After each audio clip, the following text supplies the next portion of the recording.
किन्नरों से जुड़ा वो राज जिन्हें जानकर आपके होश उड़ जाएंगे। किन्नर, लगभग सभी ने ये नाम तो सुना ही होगा।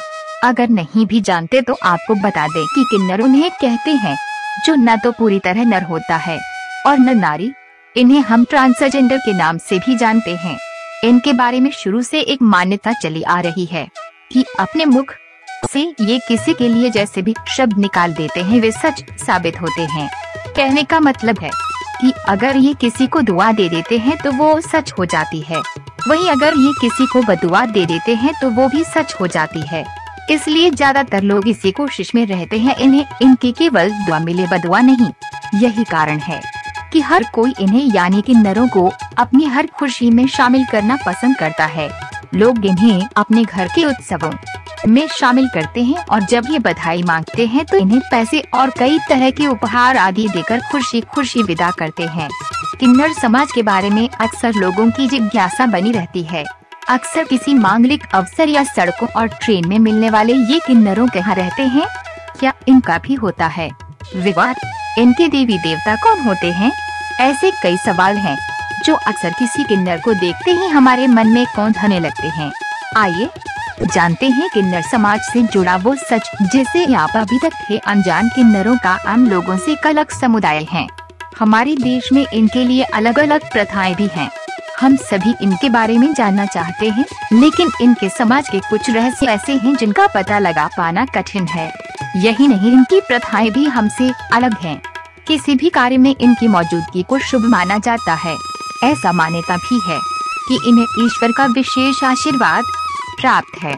हिंदू प्रथा की बात करें तो किसी भी शुभ अवसर में किन्नरों का आशीर्वाद लेना शुभ माना जाता है। किसी भी शुभ कार्यक्रम जैसे शादी के बाद या घर में नन्हे मेहमान के आगमन पर शुभ मानी जाती है। मान्यता है कि प्रभु श्री राम जब 14 वर्ष का वनवास काटने के लिए अयोध्या छोड़ने लगे तब उनकी प्रजा और किन्नर समुदाय के लोग उनके पीछे पीछे चलने लगे थे। तब भगवान श्री राम ने उन्हें वापस अयोध्या लौटने को कहा। लंका विजय के बाद जब भगवान श्री राम अयोध्या लौटे तो उन्होंने देखा बाकी लोग तो चले गए थे, लेकिन किन्नर वहीं पर उनका इंतजार कर रहे थे। तभी भगवान श्री राम उनकी भक्ति से प्रसन्न होकर किन्नरों को वरदान दिया कि उनका आशीर्वाद हमेशा फलित होगा।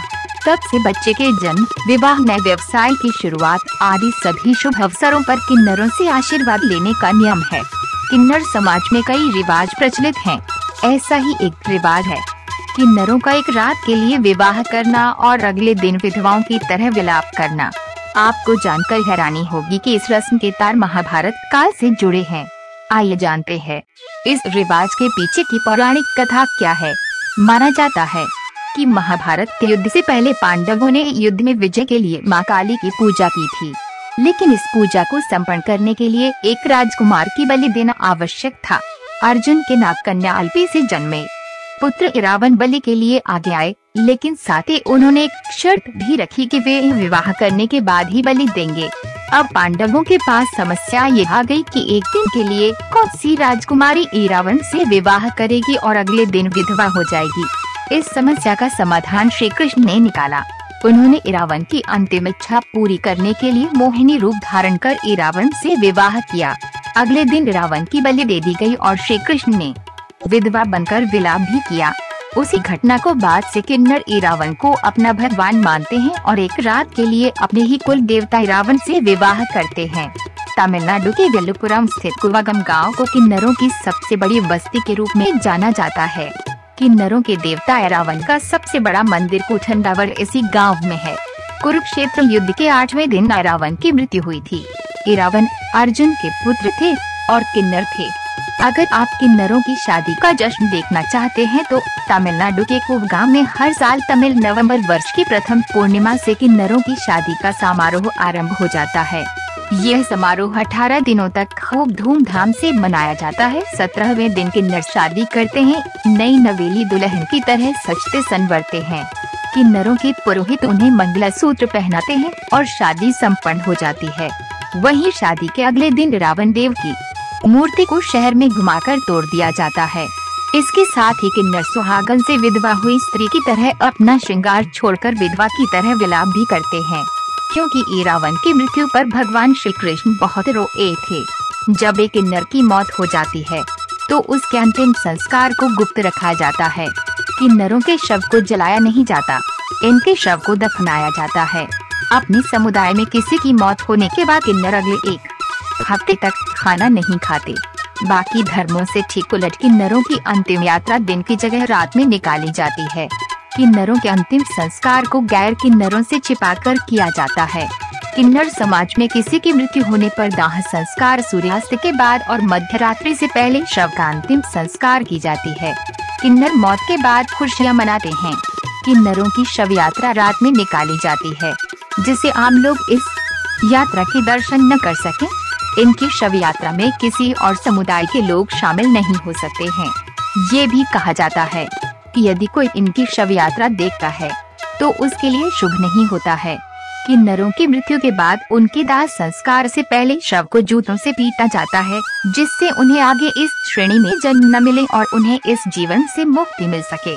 मान्यता यह भी है कि कोई यदि किन्नरों की शव यात्रा देखता है तो उन्हें इस जीवन से मुक्ति नहीं मिलती है और उन्हें दोबारा इसी समुदाय में जन्म लेना पड़ता है। ऐसा भी कहा जाता है कि किन्नर समुदाय के लोगों को उनकी मृत्यु के 1 महीने पहले से ही मृत्यु का एहसास होने लगता है और वो खुद को एक कमरे में बंद करके भगवान से इस जीवन से मुक्ति के लिए प्रार्थना करने लगते हैं। किन्नरों के भगवान अरावन हैं और किन्नर उन्हीं से प्रार्थना करते हैं कि उन्हें इस तरह के जीवन से मुक्ति मिले। बता दें कि किन्नर समाज अपना पूरा जीवन समाज के लिए न्यौछावर कर देते हैं और अपनी मौत के बाद भी वे समाज की चिंता करते रहते हैं। किन्नरों का ये मानना होता है कि किन्नर के रूप में जन्म लेना उनके जीवन का सबसे बड़ा श्राप है और ये जीवन उनके लिए एक नरक के समान होता है। किन्नर बहुचरा माता की पूजा कर उनसे माफी मांगते हैं और दुआ मांगते हैं कि अगले जन्म में उन्हें एक किन्नर की तरह जन्म न लेना पड़े। किन्नरों की ज्यादातर परंपराएं हिंदू धर्म के मुताबिक निभाई जाती हैं, लेकिन अधिकांश गुरुवार मुस्लिम होते हैं। इतिहास में कुछ किन्नरों के जंग लड़ने का भी जिक्र है। इनमें से थे मलिक कफूर। उन्होंने दिल्ली की सुल्तान अलाउद्दीन खिलजी के लिए दक्कन में जंग जीती थी। किन्नरों की साल में एक दिन शादी होती है। ये शादी भी भगवान अरावन से होती है। भगवान अरावन की मूर्ति को शहर में घुमाया जाता है। अगले ही दिन किन्नर श्रृंगार उतारकर विधवा की तरह शौक मनाते हैं और सफेद कपड़े पहन लेते हैं। कभी भी भूलकर किन्नर समुदाय के बददुआ मोल लें, क्योंकि ऐसा होने पर तमाम तरह की विपत्ति का सामना करना पड़ता है। बुजुर्ग लोग भी बता गए हैं कि यदि आप खुश न कर सके तो कभी उन्हें नाराज न करें। शास्त्रों के अनुसार यदि कोई व्यक्ति किन्नरों का अपमान करता है या उनका मजाक उड़ाता है तो उसे अगले जन्म में किन्नर बनना पड़ता है और ऐसा भी अपमान सहना पड़ता है। यदि आपके घर या दुकान में किन्नर आए तो उसे अपनी क्षमता के हिसाब से दान करने के बाद बोले फिर आइएगा। किन्नर की शव यात्रा रात के वक्त निकाली जाती है। किसी गैर किन्नर को अंतिम संस्कार देखने की इजाजत नहीं होती। माना जाता है कि अगर अंतिम संस्कार को कोई गैर किन्नर देख लेगा तो मरने वाला किन्नर अगले जन्म में भी किन्नर ही पैदा होगा। हिंदू धर्म में किन्नरों से संबंधित कुछ टोटके प्रचलित है, जैसे किन्नरों को दिया गया दान अक्षय पुण्य प्रदान करता है, लेकिन ज्योतिषविदों के मुताबिक किन्नरों को दिए गए दान से जहां किस्मत संवरती है वहीं उन्हें कुछ वस्तुओं का दान आपके जीवन में दुर्भाग्य लाता है। यदि आप अपने घर में सुख शांति चाहते हैं तो कभी भूलकर भी किन्नरों को स्टील का बर्तन, पुराने कपड़े, तेल और प्लास्टिक से बनी वस्तुएं दान में न दें। किन्नरों को दिया गया ऐसा दान न सिर्फ आपके घर में दुर्भाग्य लाएगा बल्कि परिजनों की सेहत पर भी बुरा असर डालेगा। यदि आपके वैवाहिक जीवन में दिक्कतें आ रही हैं और आप अपने अनमोल रिश्ते को पटरी में लाना चाहते हैं तो किन्नरों से जुड़ा ही उपाय आपके लिए वरदान साबित हो सकता है। चूँकि किन्नरों को श्रृंगार का बहुत शौक होता है, ऐसे में उन्हें खुश करने के लिए सुहाग की सामग्री दान में दें। जीवन साथी के साथ आ रही समस्याओं को दूर करने के लिए बुधवार के दिन हरे रंग की वस्त्र और मेहंदी का दान भी कारगर माना गया है। धन संबंधी दिक्कत को दूर करने के लिए यदि खूब मेहनत करने के बावजूद आप से लक्ष्मी रूठी हुई है तो आप बुधवार वाले दिन किसी किन्नर के हाथ में पूजा की सुपारी के ऊपर सिक्का रखकर दान दें। ये उपाय धन के आगमन में आ रही सभी बाधाओं को दूर करके आपको सुख समृद्धि